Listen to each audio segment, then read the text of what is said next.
नमस्कार. मी भाऊ तोरसेकर. तुम्ही बघत आहात प्रतिपक्ष. मित्रांनो, आज मला खूप एक जुनी आठवण आलेली आहे. खूप जुनी म्हणजे मला वाटतं तब्बल 35 एक वर्षापूर्वीची गोष्ट असेल. ज्या वेळेला महाराष्ट्रात शरद पवार मुख्यमंत्री होते आणि मनोहर जोशी विधानसभेत विरोधी नेता होते. आणि त्यावेळेला जागतिक मराठी परिषद हा पहिला प्रयोग झाला होता. त्याच्यानंतर आता जगाच्या कानाकोपऱ्यात अनेक ठिकाणी मराठी हे संमेलन वगैरे भरवलं जातं त्या संस्थेतर्फे. पण त्याची सुरुवात मुंबईमध्ये षण्मुखानंद हॉलमध्ये झाली होती. शरद पवार अध्यक्ष होते आणि मला वाटते वसंत साठे केंद्रात मंत्री होते. आणि वसंत साठे हे सुद्धा त्या परिषदेमध्ये आमंत्रित होते. आणि वसंत साठे मला दोन कारणासाठी त्या प्रसंगानंतर लक्षात राहिले. एक म्हणजे बोलता बोलता बोलता आणि बोलण्याच्या ओघामध्ये वसंत साठे बोलून गेले की मराठी माणसासाठी आधुनिक काळामध्ये सगळ्यात पहिल्यांदा आवाज उठवणारा माणूस, आणि ते थांबले. बाळासाहेब ठाकरे हे नाव त्यांनी घेतलं नाही, पण ऐकणाऱ्यांना कळलं की त्यांना त्यांचा रोख आहे तो बाळासाहेब ठाकरेंकडे होता. आणि बाळासाहेब ठाकरे त्या कार्यक्रमात हजर नव्हते किंवा त्यांना आमंत्रित केलेलं नव्हतं, जे काही असेल ते. पण वसंतराव साठे यांनी बाळासाहेबांचं नाव घेतलं नाही तरी त्यांना कोणाकडे त्यांचा रोख आहे हे कळणे इतकं तो प्रसंग मला लक्षात राहिलेला आहे. लोकांच्याही काही लक्षात राहिलं असेल. पण त्यापेक्षाही आज मला त्या कार्यक्रमामध्ये वसंत साठे यांनी सांगितलेली एक गोष्ट मुद्दाम सांगायची, की मराठी माणसाचा स्वभाव किंवा एकूण जे काय असं मराठी माणूस कसा वागतो, काय वागतो. एक पत्रकार असतो, त्यांनी एक गोष्ट सांगितली. एक अत्यंत प्रामाणिक पत्रकार असतो, अगदी निष्ठावान पत्रकार असतो, आणि त्या पत्रकाराला परमेश्वर प्रसन्न होतो. आणि तो प्रसन्न झालेला परमेश्वर त्याला म्हणतो, वत्सा, तू इतका कष्टाळू, मेहनती, प्रामाणिक आहेस, तुला काय हवं ते वरदान मान. आता हा पत्रकार हा खूप शहाणा असल्यामुळे आणि बुद्धिमान असल्यामुळे आणि नको तितका चिकित्सक असल्यामुळे तो म्हणतो, मला एकदा नरकाची सफर करायची. परमेश्वर म्हणतो, कमाल रे, मी वरदान देतोय, शाप मागतोस कसला तू, नरकात जायचं म्हणजे शापवाणी. मी शापवाणी कशाला उच्चारू, मी तुझ्यावर प्रसन्न झालेलो आहे, तुला हवं ते माग, नरक कसला मागतोस. तर तो अत्यंत पुरोगामी असतो. त्यामुळे तो पत्रकार म्हणतो, नाही नाही, मला नरकाचं सत्य वर्णन करायचंय आणि त्यासाठी मला नरकाचा प्रत्यक्ष अनुभव घ्यायचा आहे. आणि त्यामुळे तू जर खरोखर देव असशील, परमेश्वर असशील आणि तुझ्या हातात असेल, तर मला काही काळ नरकाचा दौरा करण्याची व्यवस्था कर. परमेश्वर म्हणतो, तुझी इच्छा म्हणून मी काय करणार, मी तुला वरदान द्यायला निघालो होतो, पण तुला मान्य नाही. नाही नाही म्हणे, नरकाविषयी इतक्या चुकीच्या कल्पना मांडून ठेवलेल्या आहेत, लोकांच्या मनात आणि डोक्यात धुसा भरलेला आहे. त्यामुळे नरक खरोखरच आहे का ते मला बघायचंय. गंमत बघा मित्रांनो, की मेल्याशिवाय स्वर्ग दिसत नाही. मेल्याशिवाय स्वर्ग दिसत नाही असा आपल्याकडे वाक्प्रचार आहे.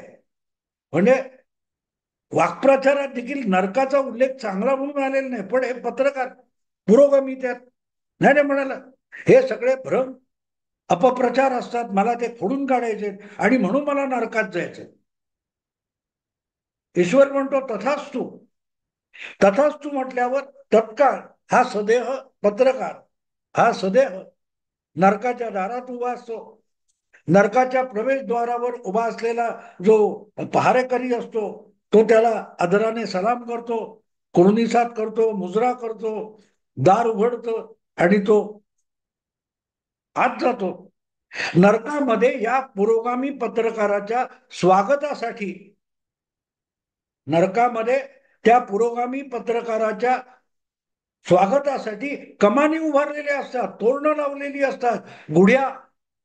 तो हैराण होतो आणि त्याला पटतं की आपण किती भ्रमामध्ये जगत होतो. पिढ्यानुपिढ्या, वर्षानुवर्ष, युगानुयुगे नरकाविषयी किती खोट्या आणि चुकीच्या कल्पना आपल्या डोक्यात भरवलेल्या आहेत. इतकी सोजळ सज्जन माणसं या नरकात राहतात. कोणी त्याला हार घालतो आणून, कोण पुष्पगुच्छ देतो, कोण शाल वगैरे वगैरे वगैरे. तथाकथित स्वागताची जय्यत तयारी असते.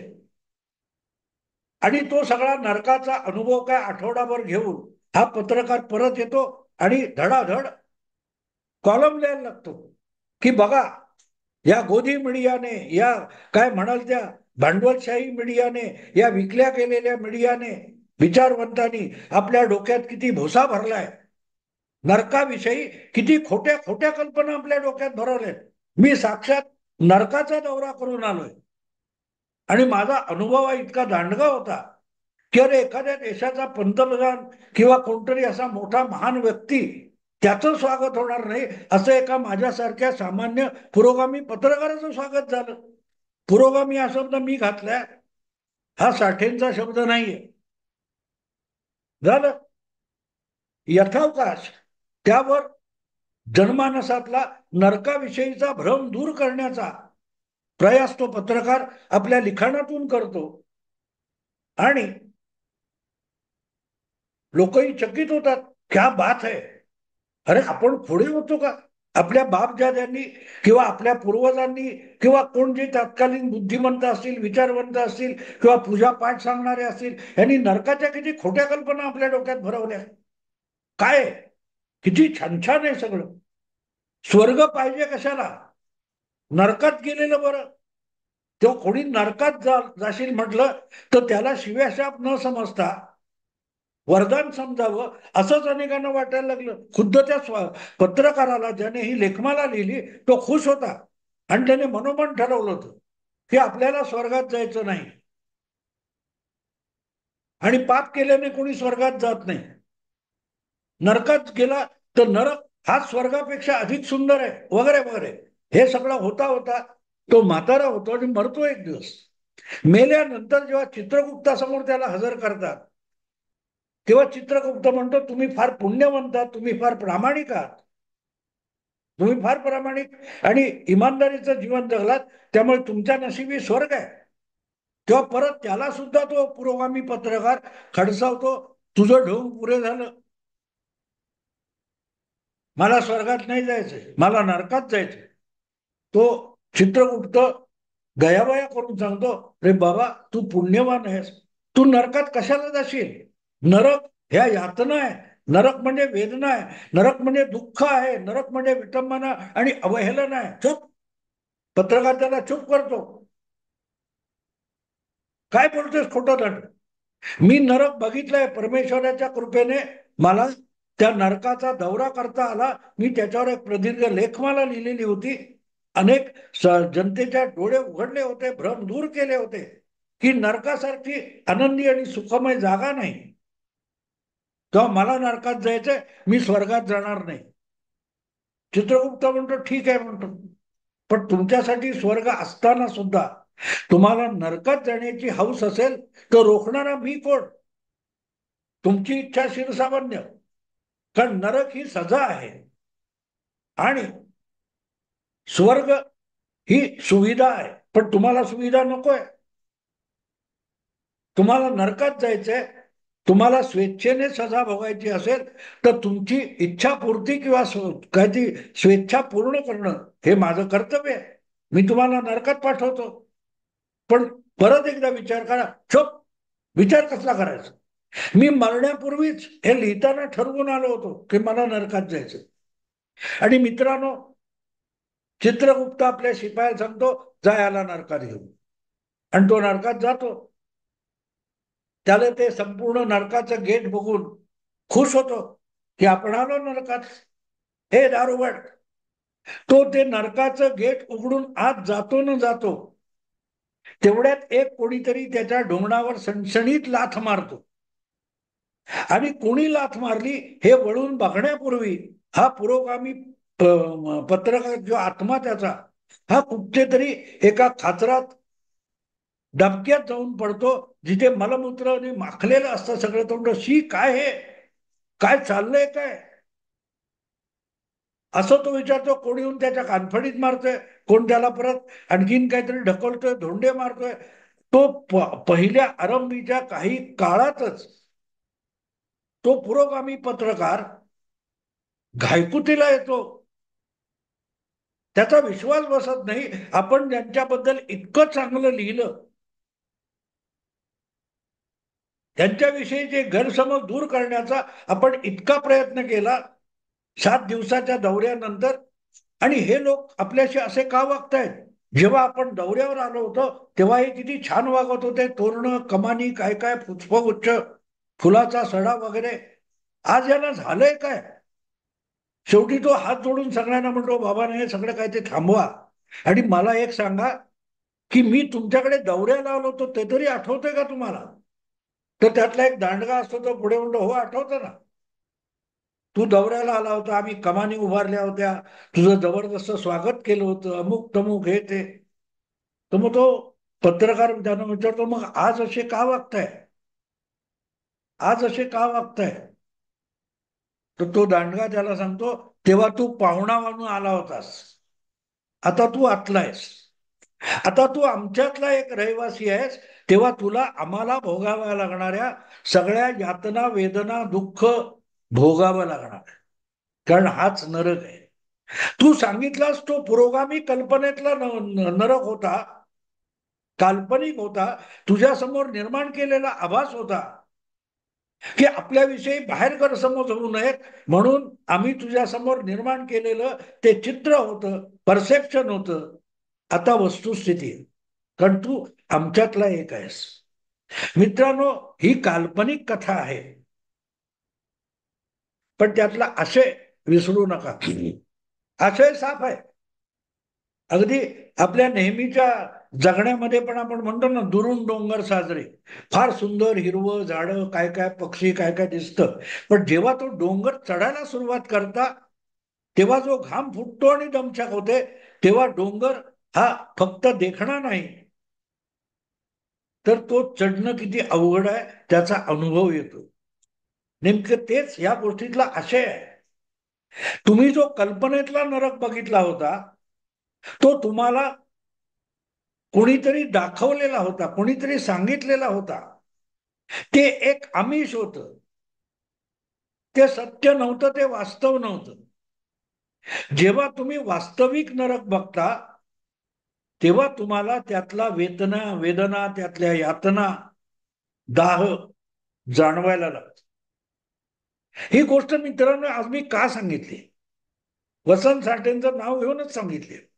ही त्यांनी सांगितलेली गोष्ट आहे की महाराष्ट्राच्या एकूण राजकारणामध्ये तुम्ही दुरून बघता तेव्हा फार सगळं छान छान दिसतं, पण जेव्हा त्यात तुम्ही डुबकी घेता तेव्हा तुम्हाला कळतं की तुम्ही कुठे फसलेले आहात. त्याला महाराष्ट्राचं राजकारण वगैरे असं त्यांनी सांगितलं होतं. आता सगळेच मला संदर्भ आठवत नाहीत, पण ती गोष्ट मला आवडली होती, की ऐकलेलं आणि अनुभवलेलं आणि खरोखर वास्तव दाखवलेलं आणि अनुभवलेलं, हे आपण जगाला काय सांगत होतो याचा पश्चाताप त्याला आता होतो, पण उपयोग नसतो. नेमकी तीच अवस्था आज महाराष्ट्राच्या राजकारणात अनेक नेत्यांची झालेली आहे. मग ती उद्धव ठाकरेंची असेल किंवा इकडे अजितदादांची असेल. जास्त हालत उद्धव ठाकरेंची, कारण त्यांना शरद पवारांनी ताबडतोब या मुख्यमंत्री होऊन जा करून टाकला मुख्यमंत्री.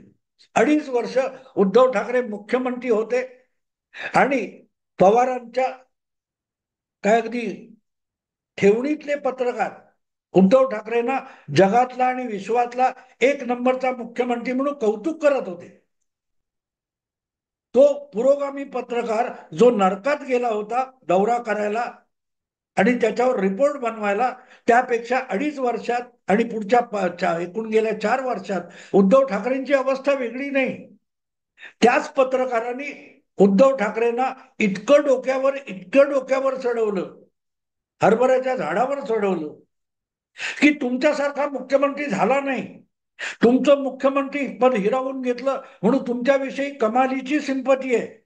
अख्ख्या महाराष्ट्राला आवडलं नाही की उद्धव ठाकरेंना मुख्यमंत्री पद गमवावं लागलं. हे महाराष्ट्राला आवडलं नाही. आता महाराष्ट्र कुठे आहे हे ऑनलाईन दिसत नाही, तो बाहेर पडावं लागतं. आणि उद्धव ठाकरे घरात बसले होते आणि टीव्हीवर आणि इंटरनेटवर आपल्याविषयी काय प्रतिमा आहे हे अशा रिपोर्टर्स कडून ऐकत होते, पुरोगामी पत्रकारांकडून ऐकत होते. आणि जसं ते नरकाचं वर्णन अप्रतिम स्वर्गासारखं केलं जात होतं, तसं वर्णन उद्धव ठाकरेंच्या कारभाराचं केलं जात होतं. आत्ता डोळे उघडत आहेत. काँग्रेस आणि राष्ट्रवादी सोबत जाऊन महाविकास आघाडी स्थापन करण्यात आपण काय मोठा पराक्रम केला आणि युतीमध्ये शिवसेना सडली, भाजपने अन्याय केला असा टाहो फोडणारे उद्धव ठाकरे रमले महाविकास आघाडीमध्ये. रमले. ते खुश होते, स्वर्गात आल्यासारखं वाटत होतं त्यांना. जसजसं लोकसभा निवडणुकांचे निकाल लागले आणि लोकसभेचे निकाल लागले, तेव्हा उद्धव ठाकरे यांची खरी क्षमता काय आहे हे मतदानातून आकडे समोर आले. तेव्हा काँग्रेस आणि राष्ट्रवादी हे उद्धव ठाकरेंना आणि त्यांच्या पक्षाला त्यांची अवकात दाखवायला लागले. तेव्हा त्यांची बाजू लंगडी होती, त्यांना गरज होती उद्धव ठाकरेंच्या 56 आमदारांची आणि सत्ता मिळवण्यासाठी. आता उद्धव ठाकरेंकडे ती क्षमता राहिलेली नाही. कारण तेव्हा उद्धव ठाकरे युतीत होते. युतीतून बाहेर पडेपर्यंत त्यांना महत्व होतं आणि युतीतून बाहेर पडून महाविकास आघाडीत आलेले उद्धव ठाकरे सत्ता टिकवण्यापर्यंत काँग्रेस राष्ट्रवादी बरोबर राहणं आवश्यक होतं. आज त्याची गरज राहिलेली नाही. आज त्याची गरज राहिलेली नाही. आणि दुसरी गोष्ट अशी की जसा तो पत्रकार स्वेच्छेने नरकात जातो, चंद्रगुप्ताला दाद देत नाही आणि नरकात जातो, चंद्रगुप्त विनवण्या करून समजावतो तरीही नरकात जातो, कारण त्याला ती स्वर्गाची कल्पना आवडलेली असते. नरक हा स्वर्गापेक्षाही अतिसुंदर आहे या भ्रमात तो पत्रकार असतो. तसे उद्धव ठाकरे हे मुख्यमंत्री पद देणाऱ्या काँग्रेस राष्ट्रवादीच्या प्रेमात पडले आणि 25 वर्ष साथ देणाऱ्या भाजपला लाथाडून गेले. किंवा आज त्यांना काय कळत असेल की युती हा स्वर्ग होता की महाविकास आघाडी या स्वर्गाला फसलो येऊ, याची जाणीव हळूहळू व्हायला लागली. हळूहळू व्हायला लागली. पण मित्रांनो, म्हणतात ना, जे व्हायचं असतं ते टळत नाही. आज परिस्थिती अशी आहे की उद्धव ठाकरे डरकाळ्या फोडतायत. महाविकास आघाडीमध्ये मुख्यमंत्री पदाचा चेहरा जाहीर केलाच पाहिजे वगैरे वगैरे डरकाळ्या फोडतायत उद्धव ठाकरे. पण त्या डरकाळ्यांना सुद्धा कोणी घाबरत नाहीये. ज्यांच्यासाठी ते डरकाळ्या फोडतायत ते कोण आहेत? शरद पवारांची राष्ट्रवादी आणि राहुल गांधींचा काँग्रेस पक्ष. ते उद्धव ठाकरेंच्या डरकाळ्यांकडे वळूनही बघायला तयार नाहीये. आणि जिथे आपण येऊन पडलोय ते आपण जर आपल्या चॉईसने आलेलो असो तर मागे फिरायचे दरवाजे उद्धव ठाकरेंनी स्वतःच बंद केलेले. गेल्या 4 वर्षामध्ये उद्धव ठाकरे यांच्याकडून टाळ्या पिटून पिटून भाजप विरोधात, मोदी विरोधात, संघाविरोधात काँग्रेस आणि राष्ट्रवादीच्या लोकांनी आणि पुरोगामी पत्रकारांनी इतकं काही बोलून घेतलेलं आहे की कुठल्याही परिस्थितीत भाजप आणि संघ उद्धव ठाकरेंना परत सोबत घेणार नाही अशी परिस्थिती आणलेली आहे. आणि त्यामुळे परत जाण्याची कुठचीही जागा किंवा पळवाट उद्धव ठाकरे यांच्याकडे राहिलेली नाही. आणि आता जर तुम्ही परत जाऊ शकत नसाल आणि परत जाण्याची सोयच तुमच्याकडे उरलेली नसेल, तर आम्ही जसे वागवू तसं तुम्हाला नांदावं लागेल. हे सांगण्याची वेळ काँग्रेस आणि राष्ट्रवादी यांच्यावर आलेली आहे. आणि त्याप्रमाणेच ते उद्धव ठाकरेंना पदोपदी पाण उतारा करून, प्रसंगी त्यांच्याकडे दुर्लक्ष करून आपलं गाडं पुढे रेटत. मित्रांनो, कुठल्याही घरामध्ये, मोठ्या परिवारामध्ये एखादं किरकिर पोर असतं. काही काळ लोक त्याला समजावण्याचा प्रयत्न करतात, नाहीच समजून घेतलं तर दोन धपाटे मारतात, आणि नसेल तर त्याच्याकडे साफ दुर्लक्ष करायला लागतं. उद्धव ठाकरेंची लोकसभा निवडणुकीच्या निकालानंतर नेमकी तशीच अवस्था झाली. आणि म्हणूनच हळूहळू करत उद्धव ठाकरे किती महान आहेत आणि त्यांच्याविषयी किती सहानुभूती जनमानसात आहे याचा डिमडिम पिटणारे पत्रकार सुद्धा आता उद्धव ठाकरेंविषयीची सहानुभूती जनमानसातून संपली असा निष्कर्ष काढायला लागलेत. आणि आपण या नरकासारख्या वाईट अवस्थेतून बाहेर कसं पडायचं याची चिंता उद्धव ठाकरेंना भेडसवायला लागली. बघू. वसंत साठेंनी ही 35-40 वर्षापूर्वी कधी सांगितलेली गोष्ट मला आज आठवली. याचं कारण नेमका त्याच परिस्थितीमध्ये उद्धव ठाकरे सापडलेले आहेत. त्यांचा पक्ष सापडलेला आहे. त्यांचं सगळं राजकारण अडकलंय आणि मागे फिरायचे दरवाजे बंद झाले. मित्रांनो, विषय आवडला, लाईक करा, शेअर करा, सबस्क्राईब करा. नमस्कार.